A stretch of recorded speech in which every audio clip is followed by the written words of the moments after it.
আল্লাহ রাব্বুল আলামিন সবচেয়ে বেশি যৌবনকালের ইবাদতকে পছন্দ করেন। কোন কালের? জোরে বলেন, কোন কালের? কারণ যৌবনকালে একটা মানুষ অন্যায় করতে পারে, গুনাহের কাজ বেশি করতে পারে, কাজও বেশি করতে পারে। একজন মুরব্বী লোকের চাইতে একজন যুবক 10টা ইট বেশি নিয়ে কাজ তার সম্পাদন করতে পারে। কথা বলে ঠিক কিনা? একজন যুবক চাইলেই পড়ে সাজদায় পড়ে থেকে আল্লাহর জন্য সারা রাত্রে যদি কান্না করে 1 সেকেন্ডের জন্য তার শরীরের একটুও শক্তি কমবে না। কথা বলে ঠিক কিনা? আল্লাহ বলেন এই জন্য যৌবনকালকে আমি বেশি পছন্দ করি। কোন কালকে পছন্দ করে? জোরে বলেন, কোন কালকে পছন্দ করে? সাহাবাই কেরামরা রক্ত দিয়েছেন যৌবনকালে, সাহাবাই কেরামরা যুদ্ধে গিয়েছেন যৌবনকালে, সাহাবাই কেরামরা ঘোড়া দৌড়িয়েছেন যৌবনকালে। আল্লাহ রসুল সাল্লাল্লাহু আলাইহি সাল্লাম বলেন, আল্লাহ পাক রব্বুল আলামিন প্রত্যেকটা নবী আলাইহিস সালাতু ওয়াস সালামকে যৌবনকালে নবুয়তের দায়িত্ব তাদের হাতে প্রেরণ করেছেন। সুবহানাল্লাহ। এই জন্য আল্লাহ কোন কালকে বেশি পছন্দ করেন? জোরে বলেন, কোন কালকে? আরো জোরে বলেন, কোন কালকে? আল্লাহ রাব্বুল আলামিন বলেন, একটা লোক যদি যৌবনকালে ইবাদত করে আর বৃদ্ধাকালে যদি সুবহানাল্লাহর জায়গাতে আলহামদুলিল্লাহ বলে ফেলে না, ও হুজুর আমার কি পড়ছে আমার মনে থাকে না, আমি কি সূরা ফাতিহা পড়লাম না ইখলাস পড়লাম, মাথায় কি ঠিক থাকে না, আমি কি কুল আল্লাহ পড়লাম না আলহামদুলিল্লাহ পড়লাম, রাকাত কি 1 রাকাত পড়লাম না 2 রাকাত পড়লাম, এটা আমার কি থাকে না, মাথা মনে থাকে না। কারণ কি? বয়স হয়েছে। কি হয়েছে? বিভিন্ন পেরেশানি, বিভিন্ন চিন্তা, কম্পিউটার সবসময় এক থাকে না, এটার ভিতরে বিভিন্ন ভাইরাস ঢুকতে অ্যান্টিভাইরাস ঢুকতে কম্পিউটারের প্রত্যেকটা পার্টস আস্তে আস্তে কি হয়ে যায়?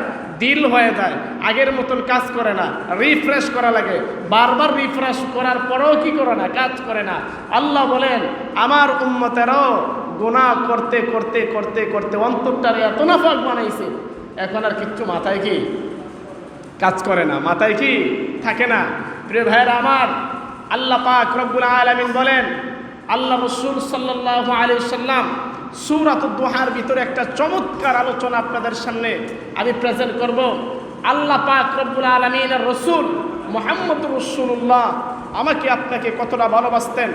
যখন এই আয়াতটা নাজিল হয়, ওয়ালা সাউফা ইউতিকা রাব্বুকা ফাতারদা, যখন এই আয়াতে কারিমটা নাজিল হয়, আল্লাহ রাসূল সাল্লাল্লাহু আলাইহি সাল্লাম জিবরাইলকে বললেন, জিবরাইল আমার কাছে যে তুমি আয়াতগুলো নিয়ে আসো আমার ভারী কষ্ট হয়, আমার কাছে যখন তুমি চাপ দাও আমার অনেক কষ্ট হয়, কিন্তু আমার একটা প্রশ্ন আছে। আল্লাহর ফেরেশতা জিবরাইল বললেন, ইয়া রাসূলুল্লাহ আপনার আবার কিসের কষ্ট? আপনার সকল কষ্ট তো আল্লাহ রাব্বুল আলামিন মাফ করে দিয়েছেন। আল্লাহ রাসূল বলে, আমার এই কষ্ট না, আমার একটা কষ্ট আছে। আমার কষ্ট হলো আমি রাসূল, কোরআন আমার কাছে নাজিল হচ্ছে, আমি যে কষ্ট পাচ্ছি আমার উম্মতের যেন সুতা পরিমাণ, সামান্যত পরিমাণ, একটু পরিমাণ যেন কষ্ট না হয়। সুবহানাল্লাহ। চিন্তা করছেন? কষ্টের সময় উম্মতের কথা চিন্তা করেন।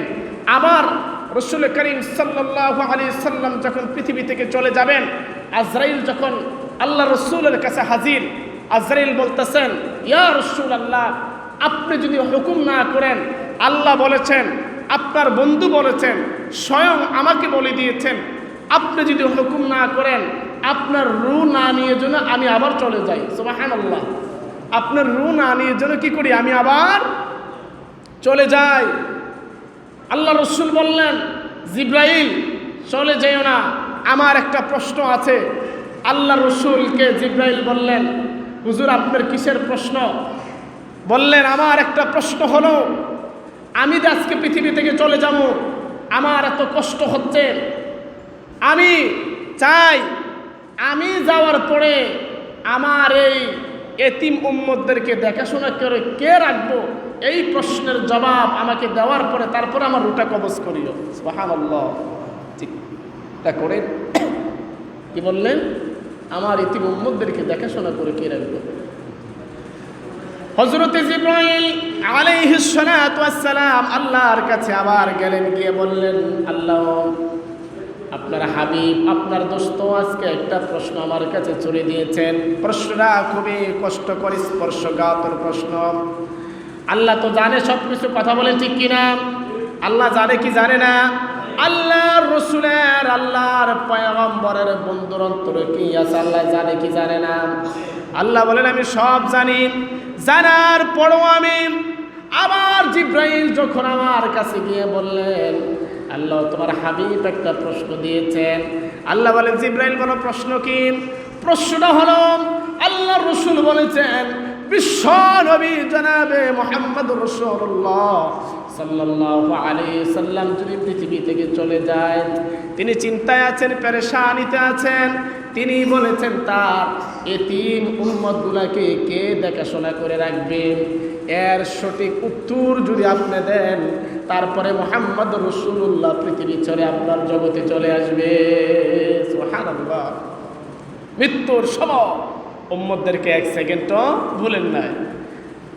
জিব্রাইলকে আল্লাহ বললেন জিব্রাইল তুমি যাও গিয়ে আমার হাবিবের কাছে গিয়ে আমার উত্তরটা সুন্দর করে সেখানে দিয়ে দাও। আমি আল্লাহ ঘোষণা দিলাম, আমার রসুল যদি পৃথিবী থেকে চলে যায় আর তার এতিম উম্মতদেরকে দেখাশোনা করার দায়িত্ব আমি স্বয়ং আল্লাহ নিজের হাতে নিয়ে নিলাম। সুবহানাল্লাহ। আর জোরে বলেন সুবহানাল্লাহ। পয়গম্বর কাছে যখন জিব্রাইল আসলেন, জিব্রাইল এসে হাসি দিয়া বললেন ইয়া রাসূলুল্লাহ, ইয়া হাবিবাল্লাহ, আপনার আর কোনো কষ্ট নাই। আল্লাহ পাক ঘোষণা দিয়েছেন আপনি যখন পৃথিবী থেকে চলে যাবেন, আপনার ছোট ছোট এই দুর্বল উম্মতদেরকে, যে উম্মতেরা একবার কাজ করলে আর একবার মনে থাকে না, যে মাথাটা অনেক দুর্বল, শরীরটা অনেক দুর্বল, পাগুলো অনেক দুর্বল করে আল্লাহ বানাইছে। আল্লাহ ঘোষণা দিয়েছেন সবগুলোকে দুনিয়াতে দেখার দায়িত্ব আমার আল্লাহ নিজের হাতে নিয়ে গেছে। বিশ্বনবী বললেন জিব্রাইল আল্লাহ পাক যেহেতু দায়িত্ব নিয়েছেন, প্রিয় ভাইরা আমার দেখেন যখন বিপদে পড়েন আল্লাহ পাক রব্বুল আলামিন বিপদ উদ্ধার করার জন্য হঠাৎ করে একটা সাহায্য চলে আসে না? কথা বলে আসে না? কোনো পথ খুঁজে পাচ্ছেন না, ডান দিকে অন্ধ, বাম দিকে অন্ধ, কেউই নাই আপনাকে সহযোগিতা করার জন্য, হঠাৎ করে দেখবেন আপনার কাছে আল্লাহর পক্ষ থেকে সহযোগিতা চলে আসে। সুবহানাল্লাহ।